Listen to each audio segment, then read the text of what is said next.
Assalamu alaikum wa rahmatullahi wa barakatuhu. ¿Cómo están mis hermanas?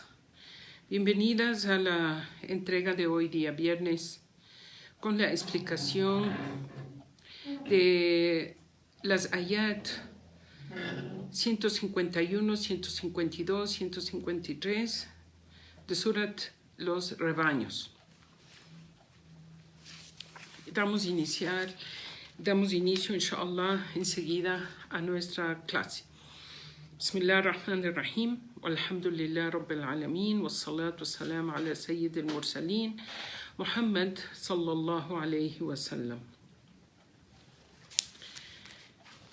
En estas ayat de la Sura de los Rebaños están 10 recomendaciones, 10 órdenes de Allah subhanahu wa ta'ala para los musulmanes, que vendrían a ser el equivalente a los 10 mandamientos que Allah había revelado para los pueblos anteriores a nosotros, que son judíos y cristianos. Entonces, vamos a ir. En realidad, cada uno de estos puntos, que sería cada uno de estos mandatos de Allah subhanahu wa ta'ala, tendría que darse una clase independiente. Sin embargo, vamos a ir tratando de entender lo que más se pueda sobre este tema.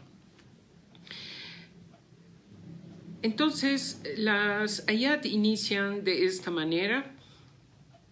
Traducido al castellano, dice: venid, que os recitaré lo que vuestro Señor os ha prohibido, ¿no? Y la primera orden de lo que Allah subhanahu wa ta'ala prohíbe es que le asociéis, alla tushriku bihi shay'an, que no le asocien a él absolutamente nada. Sobre este tema del shirk ya tratamos el día miércoles, sobre el tema de la idolatría, del politeísmo. Nos quedó unos puntitos que inshallah hemos de tratar el próximo miércoles. Pero este mandato de no asociarle a Allah absolutamente nada es la esencia del Islam y es la esencia de las religiones monoteístas que Allah reveló desde Adam alayhi salam hasta Muhammad, la paz sea con él.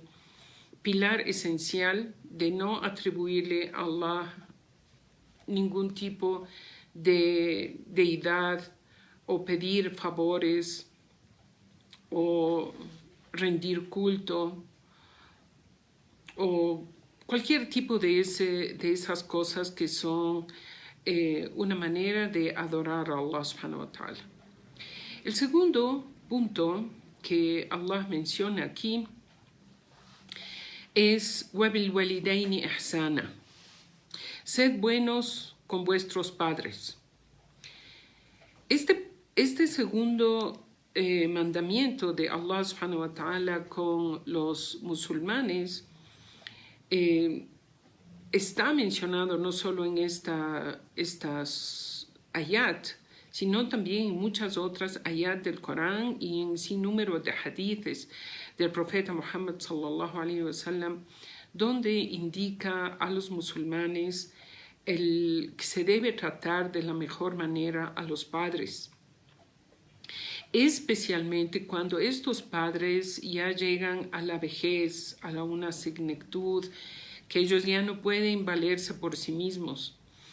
Y en otra aya que Allah recomienda a los musulmanes, a los creyentes, a tratar bien a sus padres, dice: oh Allah, perdona a mis padres. O sea, Allah nos está enseñando que nosotros debemos hacer súplicas a Allah, pedidos a Allah por nuestros padres. Dice, así como cuando ellos me criaron, cuando yo era pequeño, cuando era niño. entonces es parte de nuestra sunna, parte de nuestra tradición como musulmanes, rogar a Allah subhanahu wa ta'ala por el perdón para nuestros padres.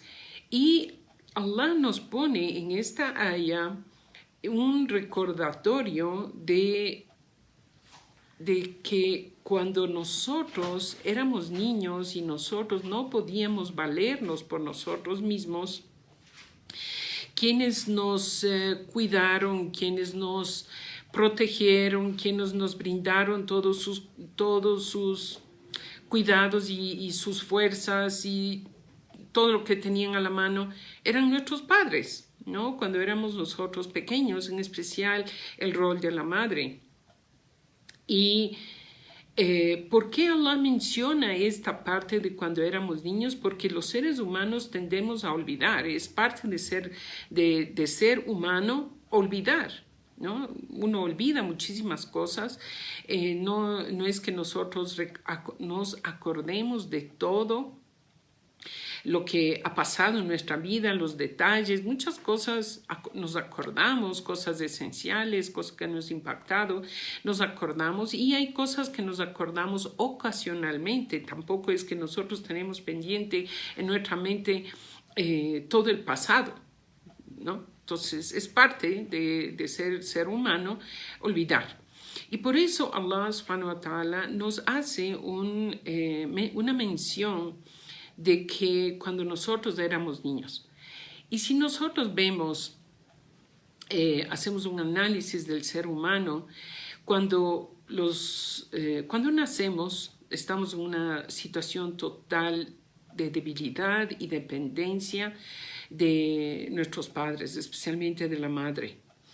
Luego, conforme vamos creciendo, esa dependencia va bajando un poco de intensidad, hasta que los seres humanos ya entramos en una etapa de juventud y luego una etapa de ser adulto, y ya los roles cambian totalmente y uno ya no necesita de los padres, sino quizás un consejo, algo muy, muy sencillo, porque el hijo ya entró en una etapa de fuerza, ¿no? Entonces nacemos en una etapa de debilidad y Allah menciona eso también en el Corán.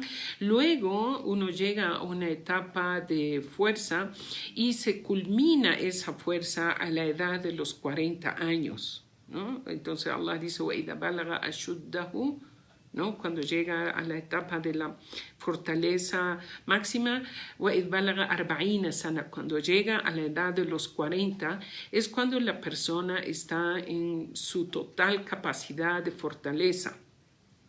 Luego de eso ya viene el declive, ¿no? Entonces ya uno comienza la etapa del descenso. Y mientras el hijo va subiendo, los padres vamos bajando en nuestra fortaleza, en nuestra capacidad.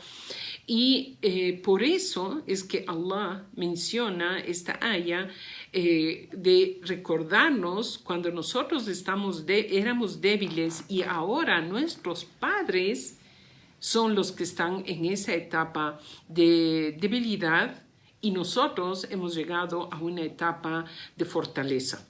Entonces, de esto, hermanas, de los padres podemos dar una charla extensísima, pero vamos brevemente, como digo, sobre estos puntos donde Allah deja claro que es parte de la fe, es el segundo mandato que Allah pone en estas ayat, el buen trato a nuestros padres y el cuidado que debemos tenerles, el respeto que debemos tenerles. E incluso en una ayat dice وَلَا تَنْهَرْهُمَا وَلَا تَقُمْ لَهُمَا أُفْ. Ni siquiera podemos decir a nuestros padres en árabe, of quiere decir como decir of, o sea, papá o mamá, ay, ¿no? Esa expresión, esa pequeña expresión que es algo muy, digamos, facilísimo que uno puede decir, hasta eso Allah subhanahu wa ta'ala nos prohíbe dirigirnos a nuestros padres con algún irrespeto, aunque sea un irrespeto mínimo, como dar una expresión. Peor, hermanas, mucho peor, faltar el respeto a los padres, alzarles la voz, tratarles mal. Y esto se ve muchísimo en nuestro mundo occidental, el maltrato a los padres, especialmente cuando llegan a una etapa avanzada. Muchos ponen a sus padres en ancianatos, les abandonan, simplemente no quieren saber nada de ellos.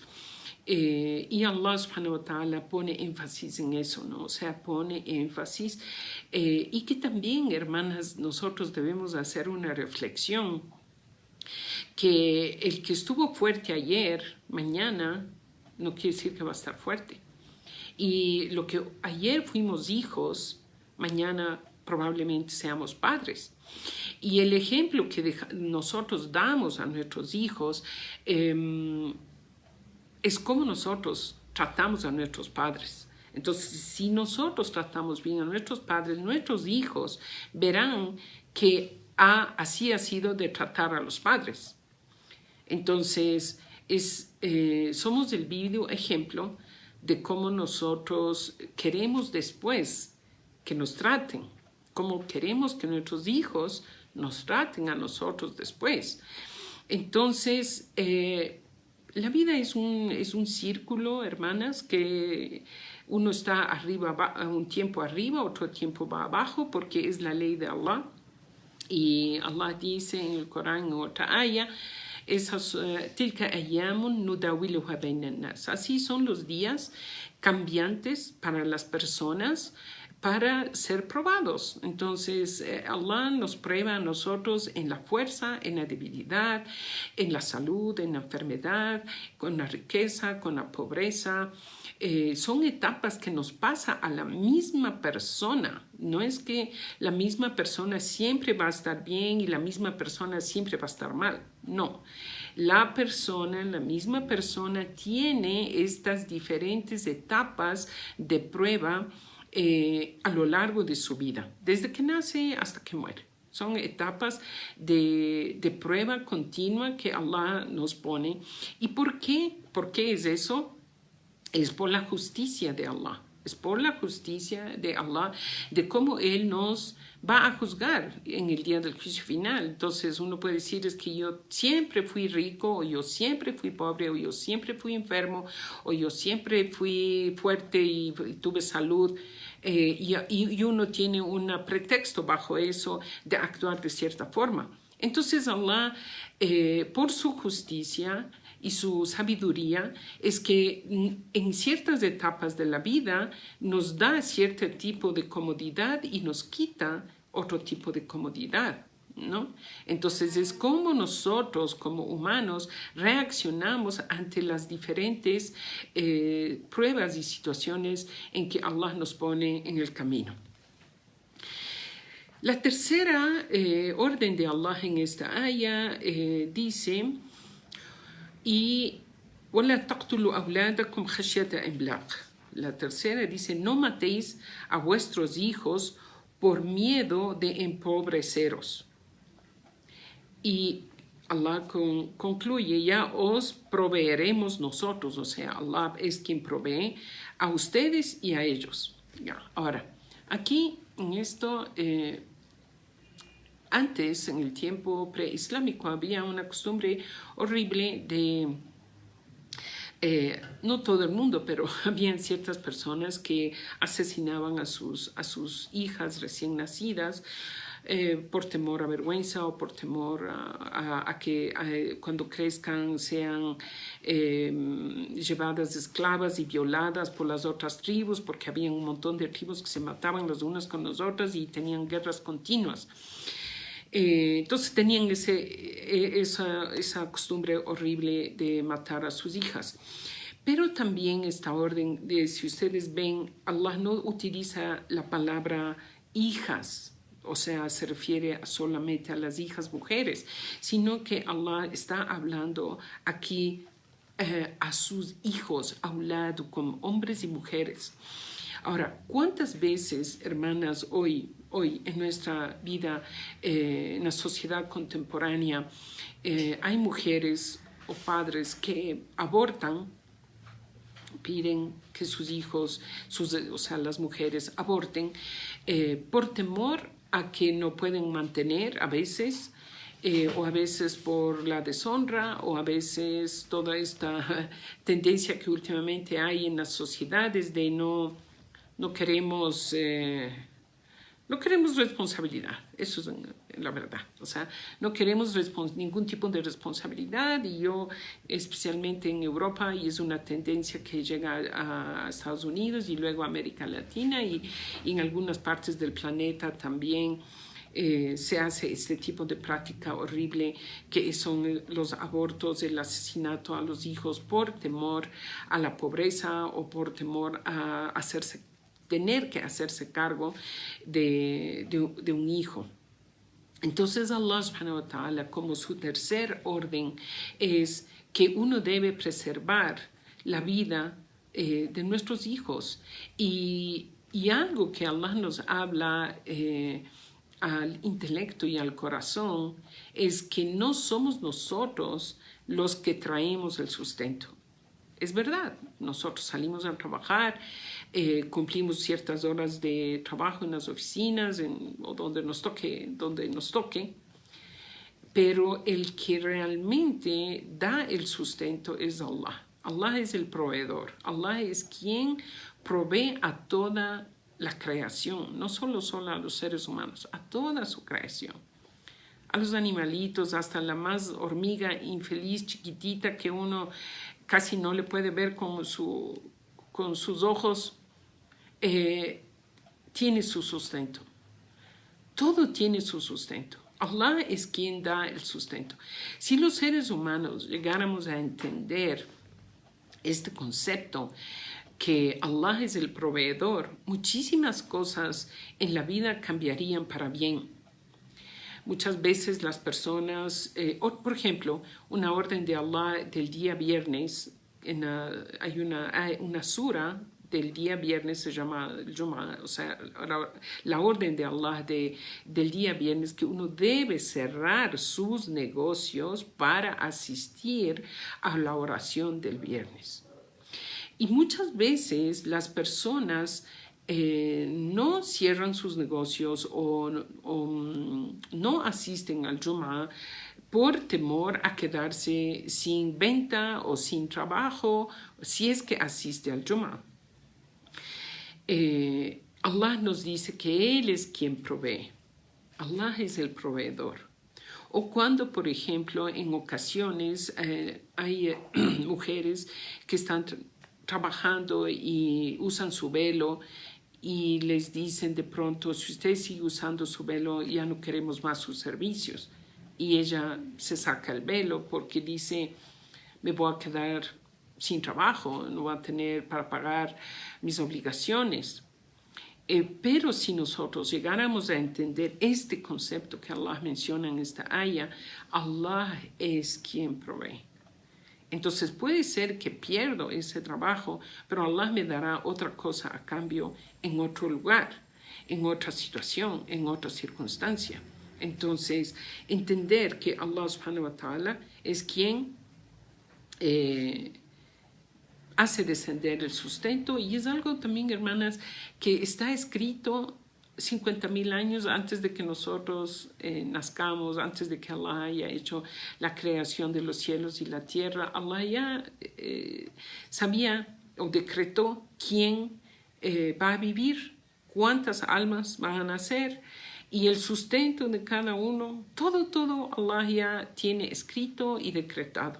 Entonces también conocer eso, tener este concepto claro de que todo ya está escrito y mi sustento, no me voy a morir sin haber recibido el 100% de lo que Allah me ha decretado que será mío y que nadie me va a poder quitar. Nadie, hermanas, nos quita lo que Allah nos tiene escrito. Ya, a veces también hablamos de esto hace una semana, me parece, sobre las transacciones mercantiles, que a veces uno piensa que la competencia me quitó mi cliente o me quitó mi sustento, en pocas palabras, ¿no? Mis ventas, mi ganancia. Pero en realidad nadie nos quita, sino es lo que Allah nos tiene decretado que vamos a recibir. Y lo que no hemos recibido es porque no era nuestro sustento. Entonces, estos conceptos son muy importantes tener en cuenta para poder tener una paz interna por un lado y poder seguir la vida, llevando la vida correctamente. Ahora, antes de pasar al siguiente punto, esto no quiere decir, hermanas, esto no quiere decir bajo ningún punto de vista que uno se sienta cruzado de brazos esperando que le caiga el sustento del cielo. No, eso no es lo correcto. Lo correcto es que uno, los órganos, nuestro cuerpo, trabaja y el corazón se encomienda a Allah y tiene fe en que Allah le mandará el sustento. Entonces, uno, o sea, como se dice islámicamente, ya'khud bil asbab, o sea, busca las causas, busca las maneras, busca el camino, pone de su esfuerzo, ¿ya? Uno hace todo el esfuerzo que tiene que hacer por alcanzar un sustento o lo que sea en la vida, no solo sustento, cualquier cosa que uno tiene un objetivo en la vida, uno tiene que hacer el esfuerzo, físicamente tiene que moverse y trabajar para lograrlo. Pero los resultados ya son de Allah y tener este punto claro, hermanas, que Allah es el sustentador. Él es el que nos provee. ¿Ok? Bien. Luego, la siguiente orden de Allah es la cuarta orden. Dice... alejaos de las deshonestidades públicas o secretas. No matéis a nadie que Allah haya prohibido, sino con justo motivo. Ahora, aquí Allah habla en árabe, dice al-fawahish. Al-fawahish está traducido aquí como deshonestidad, o sea, todos esos pecados horribles que la gente puede cometer. Allah dice que no cometamos esos pecados, esas indecencias, ni en público ni en privado. Debo aclarar aquí que obviamente los pecados que uno comete en privado el daño es para las personas que cometieron ese pecado en privado. O sea, la persona que comete ese pecado le afecta a esa persona y a la otra persona o a las otras personas que estuvieron junto a él el rato de cometer su pecado, su desobediencia. Entonces, el mal de eso está reducido a ese grupo o a esa persona que cometió el desatino, que cometió la desobediencia a Allah, ¿no? Ahora, cuando la persona habla de su pecado, publica su pecado, entonces ese pecado que era privado y que estaba reducido en tamaño, se vuelve un pecado muy grande porque, o sea, puede ser que hizo un pecado grande, pero cuando lo publica o habla de su pecado, ese pecado se incrementa en intensidad y en tamaño. ¿Por qué? Porque el efecto es que va a dar un mal ejemplo a otras personas, va a dar un mal ejemplo a la sociedad. Y puede ser que una persona que no tenía ese tipo de pecados, pero tenía alguna duda en su corazón o alguna inclinación, cuando ve que otra persona cometió ese pecado entonces tiene la justificación de que otros hacen eso y yo, ¿por qué no? Entonces es el mal ejemplo, ¿ya? Entonces, cuando los pecados son públicos o uno habla de su pecado, ya no solamente está cargando con el pecado que cometió, sino también con los pecados de las otras personas que siguieron el mal ejemplo. Y ahí es la gravedad, ahí cae en este punto la gravedad de publicar el pecado. Antes, hermanas, no hace mucho, los pecados, aunque se hacían público, seguía siendo para un grupo reducido de personas que era la gente que le rodeaba en la sociedad. Hoy, desgraciadamente, los medios de comunicación, la tecnología a la que ha llegado la humanidad, todo está bajo un clic de un teléfono. Ni siquiera a veces uno tiene que enchufarse a una computadora. Está bajo el clic de un teléfono celular que todo el mundo tiene y está al alcance de todo el mundo. Entonces las personas pueden tener acceso a cualquier tipo de publicación obscena.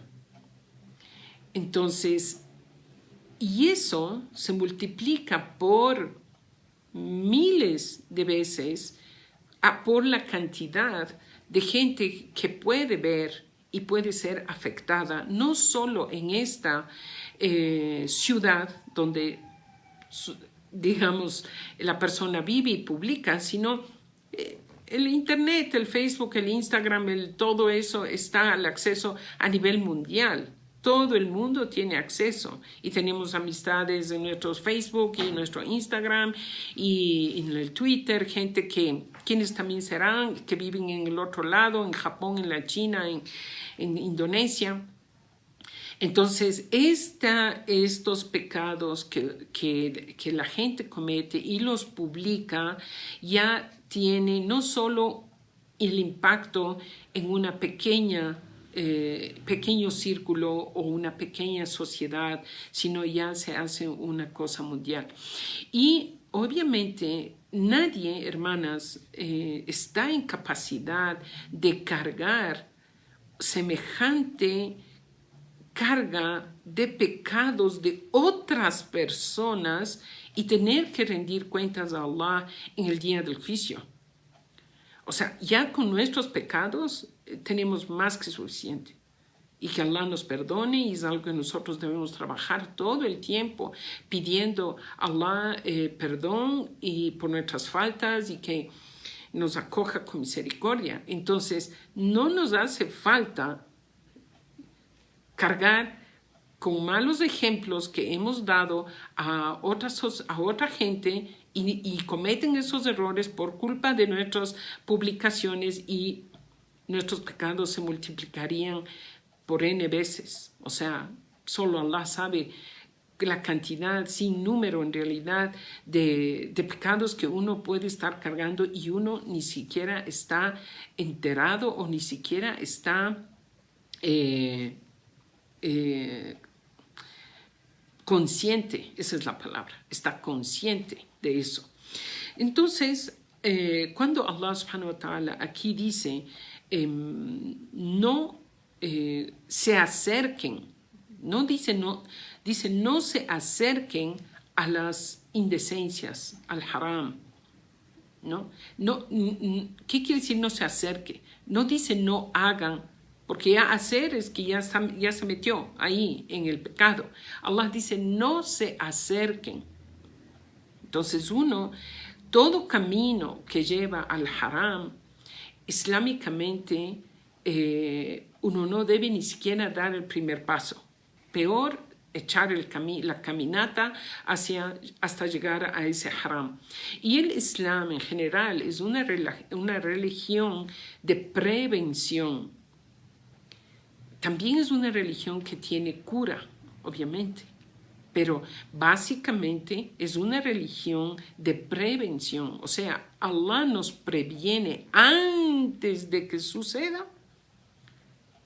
Evítese no un paso, sino un montón de pasos anteriores al haram. Ejemplo de esto es algo que nos atañe a nosotras las mujeres, desde el velo, por ejemplo, la ropa. ¿Por qué las mujeres debemos usar ropa decente que nos cubra? Porque es evitar, Dios no quiera, Allah no lo permita, caer en la fornicación, en el adulterio, en las traiciones, en todo ese tipo de pecados graves. ¿Cuántos pasos uno va a dar, hermanas, entre un velo hasta caer en la fornicación? Dios no quiera, Allah nos proteja. Muchísimos.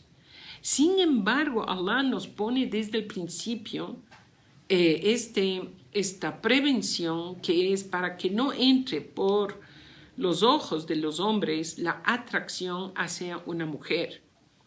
Entonces Allah manda a los hombres a agachar la mirada y a nosotras cubrir nuestra belleza para evitar un mal mayor. ¿Ya? Entonces, esto Allah dice, wala taqrabu, o sea, no se acerquen siquiera a los pecados, ¿no? Seguimos, y luego la orden de que no cometan asesinatos, no maten a los seres humanos, que Allah hizo inviolable, o sea, la vida es sagrada. Y solo uno puede quitar la vida a otra persona bajo los preceptos divinos, o a lo que Allah ha hecho permitido, como por ejemplo en una guerra, o si uno está en su casa y entra un criminal, uno tiene el derecho a defenderse en esas circunstancias, pero no como hoy día se ve en el planeta una cantidad increíble de personas que son asesinadas injustamente. Y de eso está lleno, y ustedes saben más que yo, y solo tienen que entrar a ver las noticias. Aquí una hermana comenta algo, a ver, déjenme ver qué dice.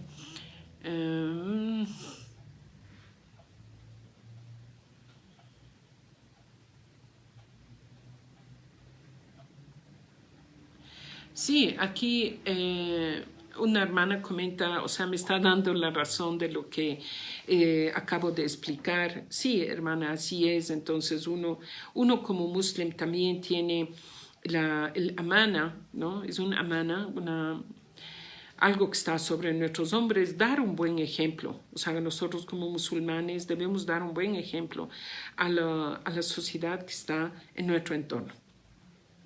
Bueno, esta parte de la aya, hermanas, Allah subhanahu wa ta'ala termina con una reflexión que dice لَعَلَّكُمْ تَعْقِلُونَ. O sea, estas 5 órdenes que Allah está dando, dice quizás para que ustedes reflexionen, piensen, ¿no? Entonces da estas 5 órdenes que Allah da para llamando al raciocinio, al intelecto de la persona, para que entienda y reflexione que estas órdenes son para el bienestar individual y colectivo.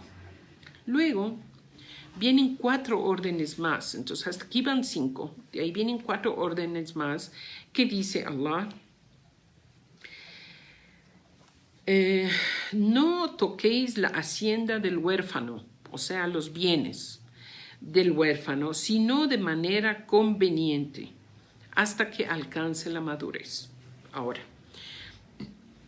aquí Allah subhanahu wa ta'ala está hablando de un sector débil de la sociedad, que son los niños huérfanos. La orden es que a veces puede ser que estos niños huérfanos sean herederos de alguna fortuna que dejan sus padres. Y tienen personas que son albaceas o alguien que está a cargo de ellos después de la muerte de sus padres para administrar esos bienes.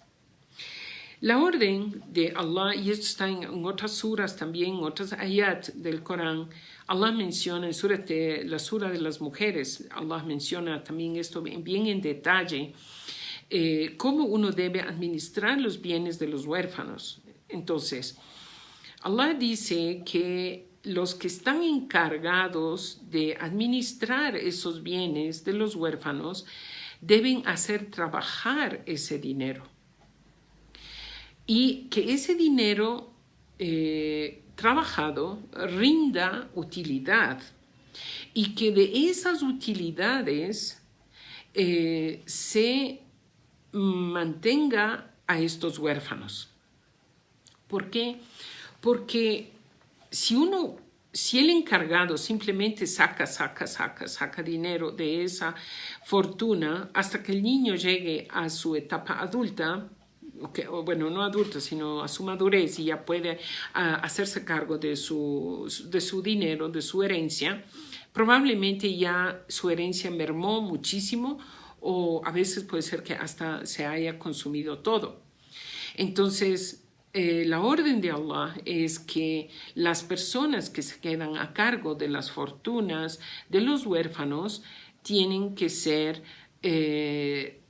trabajadas y de esas ganancias gastar en esos niños huérfanos. Luego Allah dice, si la persona que es encargada de la administración de ese dinero es una persona pudiente, que no coma de ese dinero. O sea, simplemente ese dinero, las ganancias le pasa a los niños y va aumentando la ganancia sobre el capital. Y si es que es pobre, el que administra, o es una persona que tiene necesidad, dice, فَلْيَأْكُلْ بِالْمَعْرُوفِ, que coma de ese dinero بالمعروف quiere decir lo suficiente, no exagere, ¿no? O sea, Allah le da esa permisibilidad. Ahora, ese es en el caso de que los huérfanos tienen una herencia. ¿Qué pasa cuando los huérfanos no tienen nada que heredar? Simplemente quedaron huérfanos. Entonces, ahí viene la recomendación.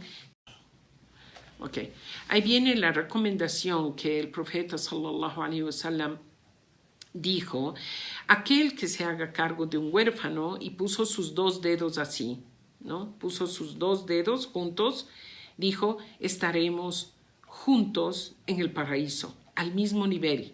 O sea, el que se hace cargo de un huérfano estará al mismo nivel de Rasul en el paraíso. Y puso sus dedos así. Entonces, esto, hermanas, a lo largo de la historia del Islam se puede ver, y alhamdulillah así ha sido, que cuando los niños por guerras o por qué sé yo se quedan huérfanos, hay gente de la sociedad que se hace cargo de esos niños, incluso son criados y educados mejor que si hubiesen estado sus padres vivos. Esto da un sentimiento de hermandad en la sociedad, y la gente cuando ve, por ejemplo, un padre ve que hay estos niños huérfanos se hicieron cargo y la sociedad, el Estado está trabajando para que esos niños crezcan en una sociedad, en un ambiente sano, con derecho a educación, con cariño. La persona ya no está temerosa de que si a mí me pasa algo, ¿qué va a pasar con mis hijos pequeños? Porque, alhamdulillah, hay un sistema que Allah ha establecido en la sociedad de que haya una preocupación por esos niños indefensos. Luego, la siguiente orden de Allah subhanahu wa ta'ala viene con el aspecto de lo que algo conversamos de esto la semana anterior sobre las transacciones mercantiles. Allah dice, sed justos cuando dad con equidad la medida y el peso justos, ¿no? En esto, hermanas, en esta parte es algo esencial en el Islam, esta justicia y los derechos que deben llegar a las personas en mínimos detalles. Y esto es una orden de Allah para no solo los comerciantes, sino para todas las personas que tenemos que hacer transacciones de alguna u otra forma. Es una orden explícita de Allah que uno tiene que dar con equidad la medida y el peso. Lo que es, o sea, hoy se ve, por ejemplo, aquí en el Ecuador se llama la viveza criolla, ¿no? No sé cómo se llama en sus países, pero se ve que la gente se trata de hacerse los vivos y pasar, por ejemplo, un queso que debe pesar un medio kilo o una libra, ¿no? Medio kilo son 500 gramos, media libra son como 463 gramos aproximadamente. Entonces le hacen creer a la persona de que le están dando un queso de una libra y le van bajando ahí una onza, por ejemplo, o unos 50 gramos que uno quizás a simple vista no se puede dar cuenta porque es mínimo, ¿no? Es mínimo lo que le bajan. Pero eso reunido, por ejemplo, hermanas, en un queso que pesa 500 gramos, se sacan de cada queso 50 gramos, en 10 quesos ya tiene otro queso. O sea, en 10 quesos ya sale otro, ya tiene 11 quesos en vez de 10. Entonces, esto obviamente es haram, está totalmente prohibido en el Islam y uno tiene que dar el peso justo. Hay una sura en el Corán que se llama Al-Mutaffifin. Al-Mutaffifin quiere decir aquellas personas que alteran el peso, las medidas. Y la característica de estas personas es que cuando ellos tienen que recibir, cuando estas personas tienen que recibir algo a su favor, exigen el peso exacto, exigen la medida perfecta. Pero cuando a ellos les toca dar, ahí es donde ellos juegan con la balanza y hacen trampa en las medidas. Y este tipo de personas son las personas, están en el fuego del infierno, para comenzar. Allah dice ellos, su castigo es el fuego del infierno, ¿no? Porque hizo trampa y robó, es la verdad, o sea, no hay otra palabra, se robó. Se robó de una manera descarada, engañando a la otra persona. Dentro de esto hay una cantidad de reglas que voy a tratar de mencionar brevemente. Primero, que esto ya algo hablamos de esto en la clase de las transacciones mercantiles, pero recordemos otra vez brevemente. Las transacciones son entre dos partes normalmente, el que vende y el que compra, y cada uno debe salir satisfecho de la transacción mercantil que hizo.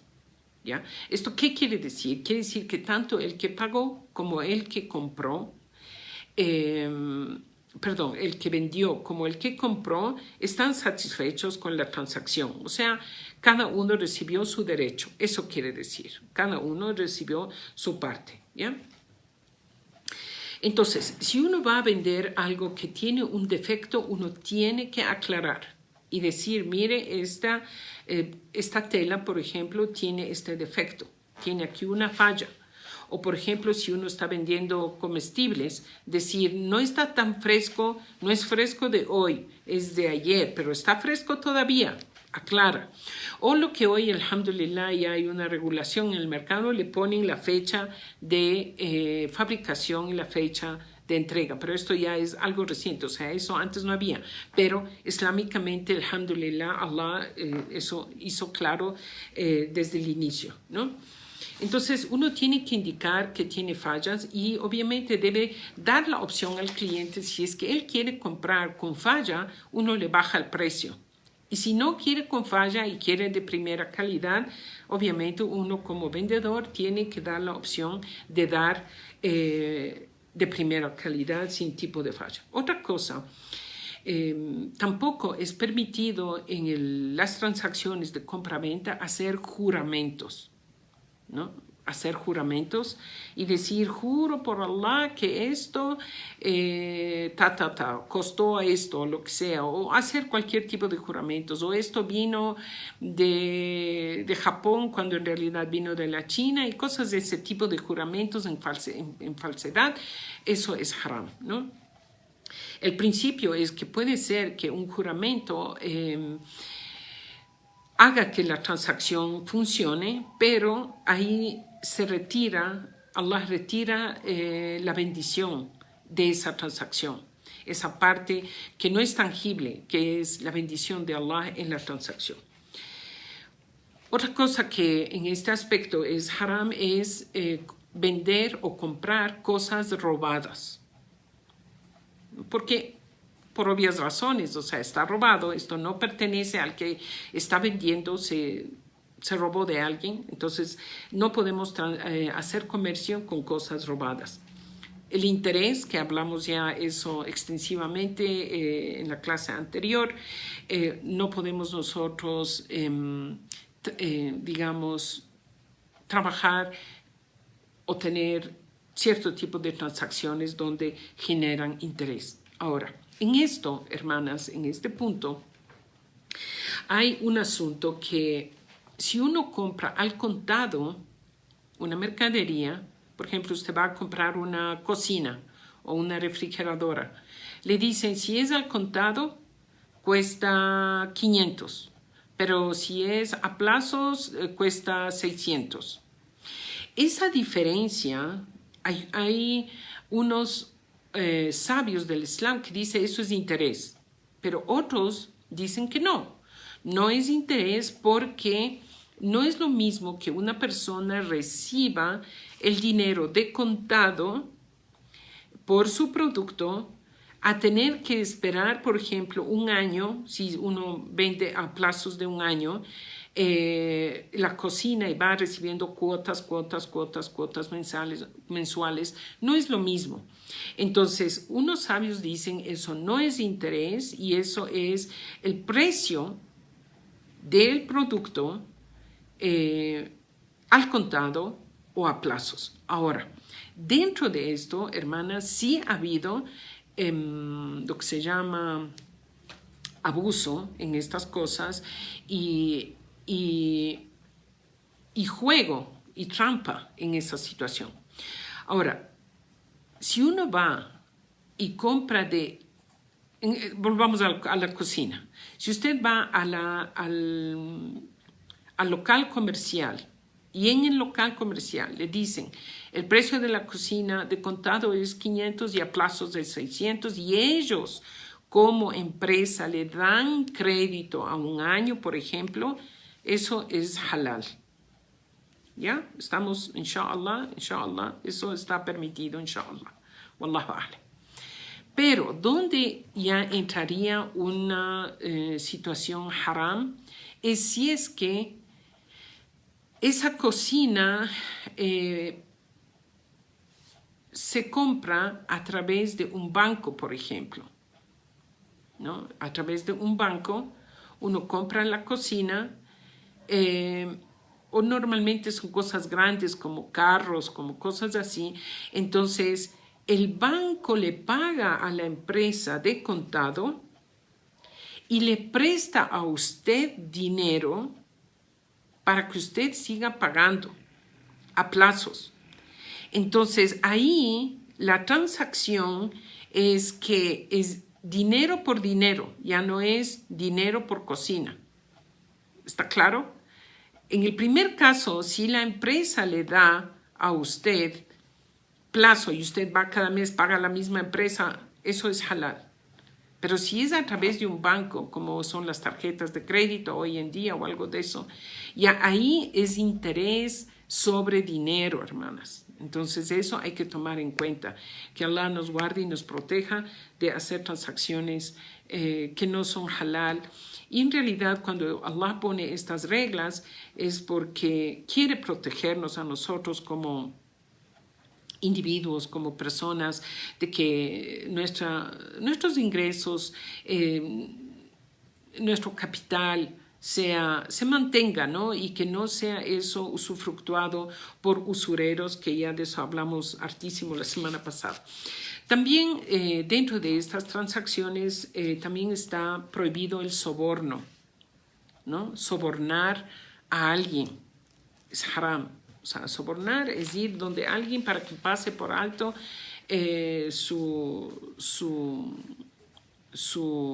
la ley, por ejemplo, o que nos haga un favor y por eso le da la gente. Y esto del soborno desgraciadamente está tan arraigado en las sociedades en todo el mundo, desgraciadamente, y esto corrompe y se presta a que no haya justicia y se presta a que no haya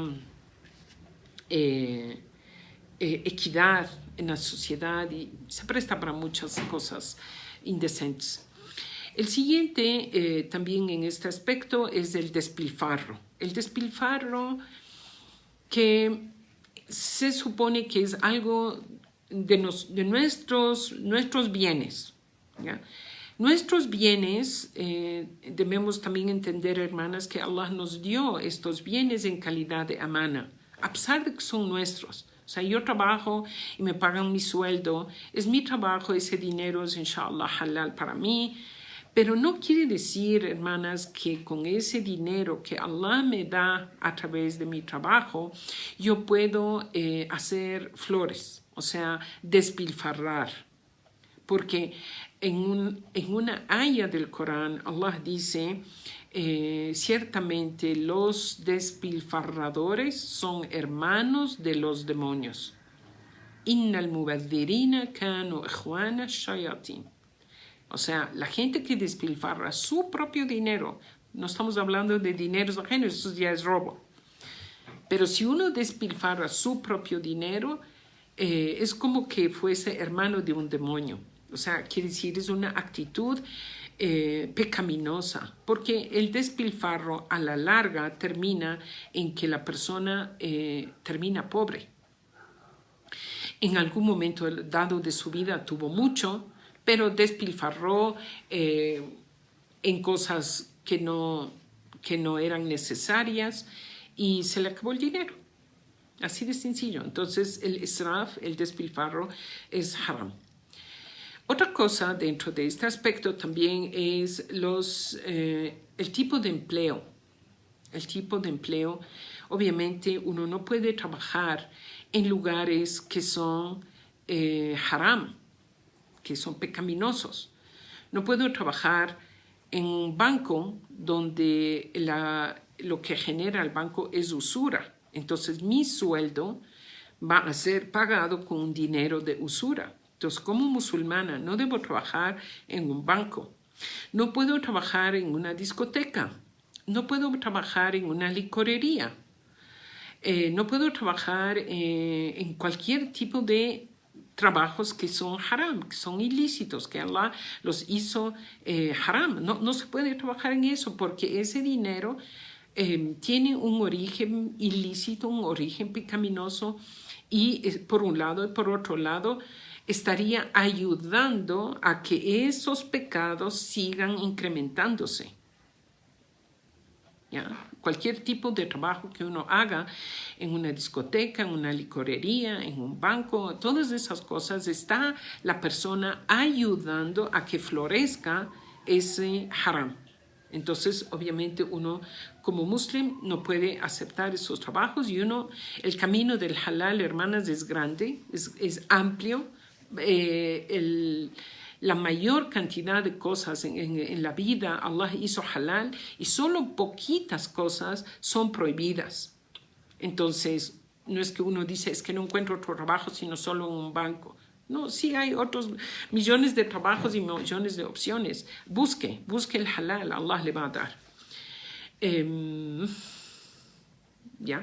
Otro tipo de también actitud pecaminosa en las transacciones mercantiles es donde una de las partes está perdiendo, ¿no? Una de las partes pierde y lo otro está haciéndose fortunas y el otro está cada vez perdiendo en eso. Entonces eso tampoco no es halal, no es lícito. Siempre en una transacción deben haber que ambas partes salgan ganando, ¿ya?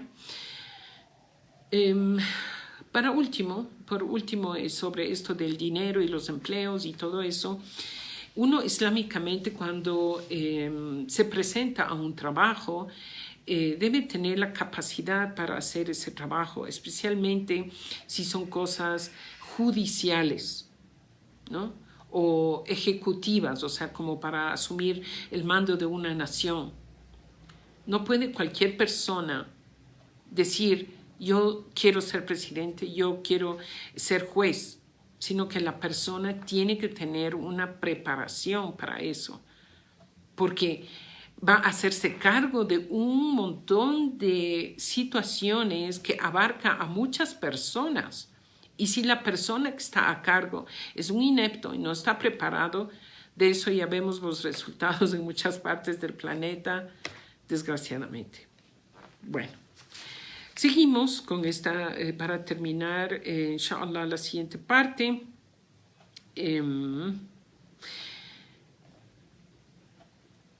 Antes de pasar, dice Allah, y Allah no carga, cuando Allah está hablando de las medidas y del peso y todo eso, Allah dice que Allah no carga a cada ser más allá de lo que puede.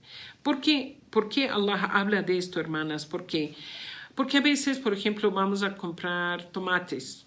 Uno pide 1 kilo de tomates, por decir, ¿no? Y el kilo de tomates son 6 tomates, por decir, no sé, estoy poniendo un ejemplo, pero puede ser que el tomate se suba un poco o se baje un poco, ¿no? Entonces no se da el kilo perfecto o alguien puede cometer una falla involuntaria al rato de pesar, ¿no? Entonces Allah dice que uno debe, en este caso, hacer todo lo posible para dar. Ahora, alhamdulillah, esto ya se soluciona bastante con las balanzas electrónicas. Le dan a uno el peso exacto. Pero, digamos, antes no habían estas balanzas electrónicas, entonces había ahí un poquito de alguna diferencia. Sin embargo, hermanas, yo vi esto, por ejemplo, en Egipto, que tuve esta experiencia, pedía 1 kilo de tomates, por decir, y cada tomate es de este porte. Y no llegaba al peso, no eran electrónicas las balanzas, pero se veía que faltaba un poco. Entonces el señor me decía, está bien, le pongo un ají o le pongo alguna fruta más pequeña o alguna cosa como, si es que usted que está comprando está bien para completarle el peso. Bueno, gracias. Entonces la gente que vende debe tener esa precaución, hermanas, de dar a la gente el peso justo. Bueno, seguimos. La siguiente orden de Allah subhanahu wa ta'ala dice, si es que ustedes hablan, sean justos.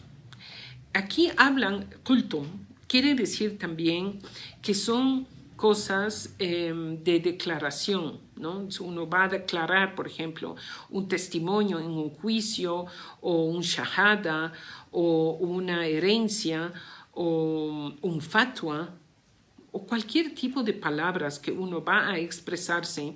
Allah subhanahu wa ta'ala dice que si uno va a pronunciar algo, debe hacerlo con justicia, o sea, con equidad. teniendo temor a Allah presente en su vida, que lo que va a decir sea la verdad.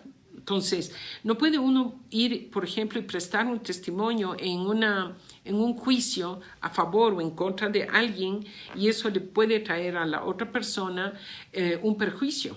Entonces, Allah dice que si ustedes hablan, o sea, ustedes creyentes van a hablar, cerciores en que hablen con justicia, ¿no? Lo siguiente dice, y fíjense, antes de pasar, en esta misma parte donde dice, si ustedes dicen algo o declaran que sean con justicia, aunque la persona que ustedes estén declarando, lo que sea un pariente de ustedes. Porque a veces uno dice, bueno, es que es mi hermano, es que es mi hijo, es que es mi esposo, es mi esposa, mi mamá, mi amigo, mi primo, mi pariente. Entonces, ¿cómo voy a declarar en su contra? No puedo. Y uno va y da un testimonio falso o dice una palabra falsa. No tiene que a veces ser eso en un juicio. Puede ser que simplemente dice cosas injustas en la vida porque se trata de cubrir, entre comillas, la espalda de mi ser querido.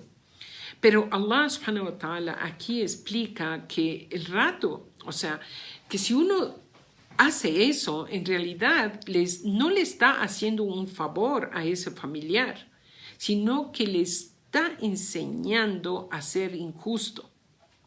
Le está ayudando, empujando a cometer injusticias y pecados y atropellos y todo ese tipo de situaciones, ¿no? Entonces, luego Allah subhanahu wa ta'ala dice, وَبِعَهْدِ اللَّهِ أَوْفُوا, y las promesas que ustedes tienen con Allah, los pactos que ustedes tienen con Allah, cumplan. Y los pactos, hermanas, que tenemos con Allah como musulmanes son sin número de pactos que nosotros tenemos con Allah. El rato que hacemos nuestro shahada, aceptamos ser musulmanes, estamos haciendo un pacto de obediencia a Allah, ¿no? Entonces rezar es un ahd, es un pacto. Yo me comprometo a adorar a Allah 5 veces al día. Yo me comprometo a rezar Ramadán, a ayunar el mes de Ramadán, a cumplir, a no robar, todas las órdenes que Allah subhanahu wa ta'ala nos dan, que son para nuestro bien, son en esta categoría de ahd, de pacto, de alianza. Está traducido aquí como una alianza, como un pacto que hacemos con Allah subhanahu wa ta'ala.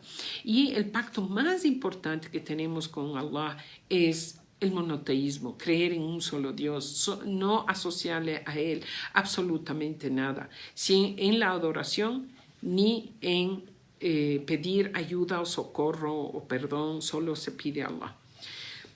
Termina esta aya diciendo Allah, لَعَلَّكُمْ تَذَكَّرُونَ, quizás así ustedes recuerden o piensen. Esto quiere decir, hermanas, que este pueblo al que fue revelado, el pueblo árabe, que fue revelado estas ayat, que fueron los primeros receptores de estos mandatos de Allah, ellos ya tenían estas buenas costumbres. Y por eso Allah, en la primera parte que hablamos, en las 5 primeras mandatos de Allah, termina la aya diciendo, quizás ustedes así piensen y reflexionen, لَعَلَّكُمْ تَعْقِلُونَ, porque no eran cosas que ellos practicaban, pero si ellos utilizan su sentido común, su raciocinio, se van a dar cuenta que eso es lo correcto, ¿ya? En la segunda, en estas 4 siguientes que acabo de mencionar, la orden de Allah termina diciendo, quizás así ustedes recuerden. Quiere decir, ustedes ya tienen estas costumbres en su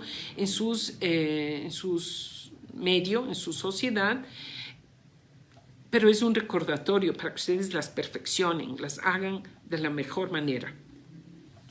Luego, en la última aya, Allah subhanahu wa ta'ala da la última orden, digamos el 10º mandato, si así se cabe el término. Allah dice, y esta es mi vía recta. وَأَنَّ هَذَا صِرَاطِي مُسْتَقِيمًا فَاتَّبِعُوهُ. Esta es mi vía recta. Seguidla pues. Y no sigáis otros caminos que os desviarán de su camino correcto, o sea, el Sirat al-Mustaqim, el camino recto. Esto os ha sido ordenado por Allah, ¿no? Quizás así temáis a Allah. Y termina la frase, quizás así temáis a Allah. Ahora, en este aspecto, hermanas, en esta última parte de la explicación de estas ayat, para concluir, es una orden muy clara que Allah nos dice, solo hay un camino recto.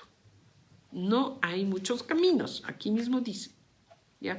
Y de esto hay el profeta Muhammad sallallahu alaihi wasallam en una ocasión estaba con los sahabas, los compañeros, y dibujó en la tierra con un palito una raya. Hizo una raya recta. ¿Ya? Luego, alrededor de esa raya recta que él hizo, una línea recta, él dibuja una línea recta en la arena o en la tierra, hizo otras líneas alrededor de esa raya recta. Y les dijo, esta raya recta es el camino recto. Y este es el Islam. Esto es lo que ustedes deben seguir como musulmanes. Y no sigan lo que Allah menciona aquí, estas otras líneas que se presentan junto a esta línea recta. Quiere decir esto, hermanas, que habrá y hay, y esto fue predicho por el profeta Muhammad sallallahu alaihi wasallam, que los judíos se dividieron en 72 sectas, los cristianos en 71 sectas, los cristianos en 72 sectas y los musulmanes se dividirán en 73 sectas. Todas ellas estarán en el fuego del infierno, excepto una que siga este camino recto del Corán y de la Sunna. Entonces, Allah en este último mandato que está en estos 10 mandamientos que son del Islam, termina el último mandato de que uno como muslim tiene la obligación de seguir este camino del Islam y no irse por otros caminos.